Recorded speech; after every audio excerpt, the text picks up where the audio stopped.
पाकिस्तान ने अयोध्या राम मंदिर के ध्वजारोहण पर उगला जहर, बाबरी मस्जिद को लेकर भी कही क्या बात। जी हां, अभी एक दिन पहले आपको पता होगा अयोध्या के राम मंदिर पर धर्म ध्वजा फहराई जब प्रधानमंत्री नरेंद्र मोदी ने। उस वक्त पीएम मोदी भावुक हो गए और बोले कि अब मानसिक गुलामी से मुक्ति का लक्ष्य है। इसने राम को भी काल्पनिक बता दिया था। तो दोस्तों, प्रधानमंत्री के इस ध्वजारोहण का पाकिस्तान ने विरोध किया। पाकिस्तान की तरफ से आज ये प्रतिक्रिया देखने को मिली। पाकिस्तान बोला कि ये मुस्लिम विरासत को मिटाने की कोशिश है, अल्पसंख्यकों को दबाया जा रहा है। एक बार के लिए जरा सोचिए दोस्तों, हमारे देश में हिंदू मंदिर में जब ध्वजारोहण का पर्व हुआ, सभी लोग खुश हैं, चारों तरफ खुशियों का माहौल है, तो पता नहीं पाकिस्तान को इससे क्यों आपत्ति हो रही है। जरा सोचिए, पाकिस्तान में अगर मस्जिदें बनाई जा रही है तो हम इसका विरोध कर रहे हैं क्या? हम उस पर कोई प्रतिक्रिया कर रहे हैं क्या? नहीं ना। लेकिन अब जरा देखिए, पाकिस्तान ने अयोध्या के राम मंदिर में पीएम मोदी के द्वारा ध्वजारोहण पर भी विरोध जताया। पाकिस्तानी विदेश मंत्रालय ने कहा कि यह भारत में धार्मिक अल्पसंख्यकों पर बढ़ते दबाव और मुस्लिम विरासत को मिटाने की कोशिश का हिस्सा है। पाकिस्तान ने कहा कि जिस जगह पहले बाबरी मस्जिद थी वहां अब राम मंदिर बनाया गया है। और पाकिस्तान ने यह भी दावा किया कि बाबरी मस्जिद कई सदियों पुरानी धार्मिक जगह थी। 6 दिसंबर 1992 को इसे भीड़ ने गिरा दिया था। जबकि आपको पता होगा, बाबरी मस्जिद मामले पर हमारे देश में सर्वोच्च न्यायालय सुप्रीम कोर्ट ने खुद फैसला सुनाया, तब जाकर राम मंदिर बन पाया। वो भी ये मामला और मसला 1-2 दिन का नहीं था, बल्कि कई साल केस चला। उसके बाद जाकर तो सुप्रीम कोर्ट ने फैसला सुनाया था, राइट। फिर भी पाकिस्तान कह रहा कि वहाँ मस्जिद थी, उसको हटा दिया।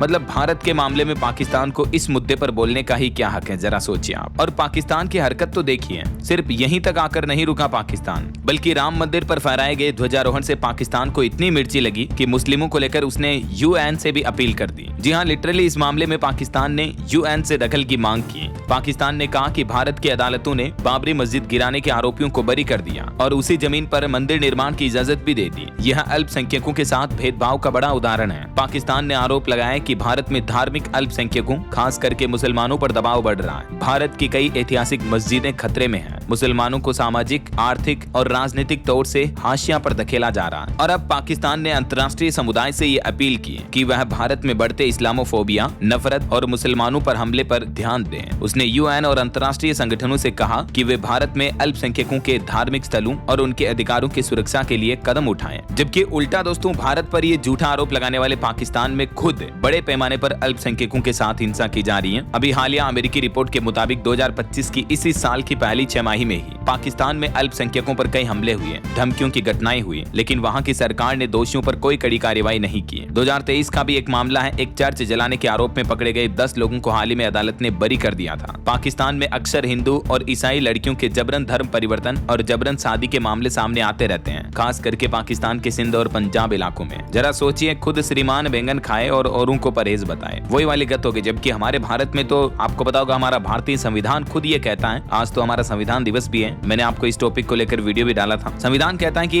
हिंदू, मुस्लिम, सिख, ईसाई सब हैं आपस भाई भाई। धर्म निरपेक्षता भारत के संविधान में निहित है। तो सवाल ही खड़ा नहीं होता कि भारत में किसी बात को लेकर अल्पसंख्यकों के साथ कोई दबाव हो रहा है या जबरन धर्म परिवर्तन हो रहा हो। भारत में कभी आपने ऐसा केस देखा, सुना क्या कि किसी मुस्लिम को जबरन धर्म परिवर्तन करवा के हिंदू बना दिया हो? बावजूद इसके पाकिस्तान इस तरह के फालतू के आरोप लगा रहा। और इतना ही नहीं, पाकिस्तान ने तो राम मंदिर उद्घाटन की भी निंदा की थी। करीब 2 साल पहले 22 जनवरी 2024 को जब राम मंदिर की प्राण प्रतिष्ठा समारोह हुआ था, तब भी पाकिस्तान ने निंदा की थी। हालांकि होता ज्यादा पाकिस्तान से कुछ है नहीं, बस निंदा कर दो, विरोध में प्रतिक्रिया कर दो, यही है बस। जबकि इजराइल ने तो अभी भारत की इस इवेंट पर भी बधाई दी है। भारत में इजराइल के राजदूत रूवेन आजार ने ट्विटर पर भारत को राम मंदिर के ध्वजारोहण की बधाई देते हुए कुछ तस्वीरें भी शेयर की। ये देख सकते हैं आप, उनका ऑफिशियल ट्वीट भी। तो क्या कहना चाहोगे दोस्तों आप पाकिस्तान की इन हरकतों पर, इन प्रतिक्रियाओं पर? आपकी राय विचार कमेंट करके बताएगा जरूर। और बाकी इस वीडियो को लाइक और शेयर करना, DLS न्यूज चैनल को सब्सक्राइब करके बेल आइकन जरूर दबा देना, रोजाना ऐसी इंफॉर्मेटिव जानकारियां, महत्वपूर्ण समाचार देखते रहने के लिए। और कमेंट बॉक्स में जय श्री राम, राधे राधे जरूर लिख दीजिएगा। ओके, ख्याल रखिएगा अपने आप का, अपने परिवार का। मिलेंगे अगले नेक्स्ट अपडेट में, तब तक के लिए जय हिंद, जय भारत, वंदे मातरम।